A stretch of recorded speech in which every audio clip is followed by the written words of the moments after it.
अनजान रास्ता। मेरा नाम पवन है और मेरे साथ ये घटना तब हुई थी जब मैं 21 साल का था। मेरा गांव उत्तराखंड के पिंडारी ग्लेशियर के फुट हिल्स में है। पहाड़ी लोगों के लिए रात को पहाड़ों में घूमना आम बात है, पर उस रात जो मेरे साथ हुआ उसके बाद से जब भी मैं उन पहाड़ों में अकेले निकलने के बारे में सोचता हूँ तो मेरी रूह कांप जाती है। मैं 6 साल बाद गर्मियों की छुट्टियों में अपने गांव वापस आया था।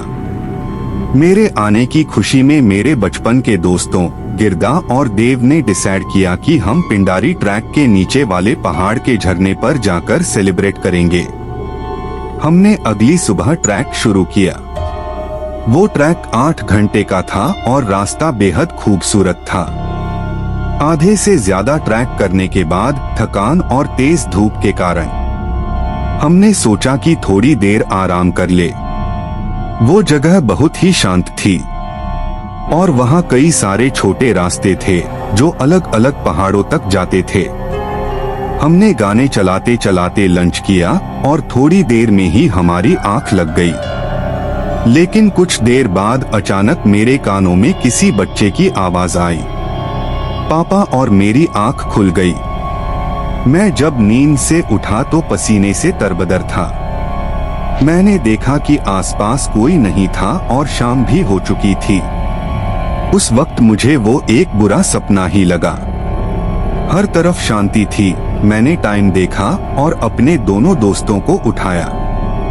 हमें सूरज ढलने के बाद रात में पहाड़ों में घूमने की आदत थी तो हम ट्रैक पर आगे बढ़ गए।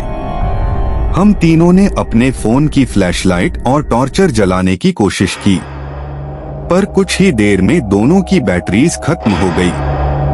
कोई भी और चारा नहीं था, इसलिए हमने अपने अंदाजे से एक रास्ता पकड़ लिया। हम कई घंटों तक उस रास्ते पर चलते रहे, पर चढ़ाई बढ़ती जा रही थी। रास्ता पतला हो रहा था और हम थे कि झरने तक पहुंच ही नहीं पा रहे थे। पर ना जाने वहां की हवा में ऐसा क्या था कि मुझे हर समय ऐसा लग रहा था जैसे कोई मेरा पीछा कर रहा है। लेकिन मैं जितनी भी बार पीछे मुड़ता हूँ मुझे सिर्फ पेड़ और झाड़ियाँ ही नजर आती थी। कई घंटों तक जंगल में भटकने के बाद हम समझ गए थे हम सही रास्ते से काफी दूर आ चुके हैं। शायद हम चलते चलते किसी दूसरे ही पहाड़ पर पहुंच गए थे। हमारे शरीर थक कर चोर हो गए थे। हमने एक सही जगह पर अपना तंबू लगा दिया, लेकिन तंबू लगाते वक्त मुझे झाड़ियों से फिर से एक छोटी लड़की की आवाज आई। ऐसा लग रहा था कि कोई छोटी लड़की मुझे कुछ बोलने की कोशिश कर रही थी, पर मुझे समझ नहीं आ रहा था। मैंने उसे अपने मन का बहन समझा और सीधा खाना खाकर सो गया। कुछ देर बाद मेरी आंख खुली। मैंने देखा कि मेरे शरीर को कोई घसीट कर कहीं ले जा रहा है।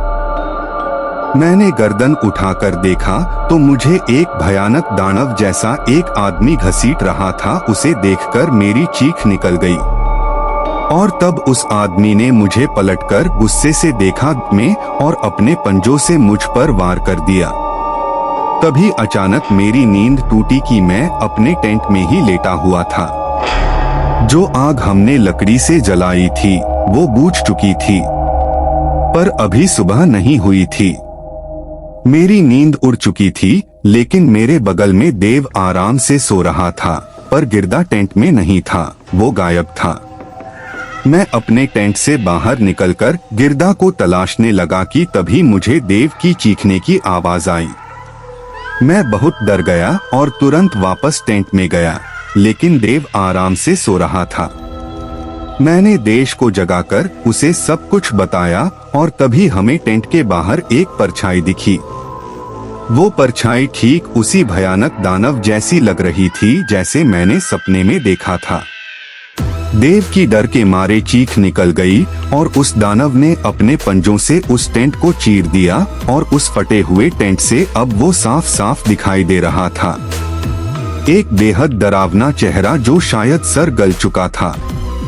लंबे लंबे बाल और उससे भी लंबे उसके पंजों के नाखून, उसके नुकीले दांत और गुस्से से लाल आंखें।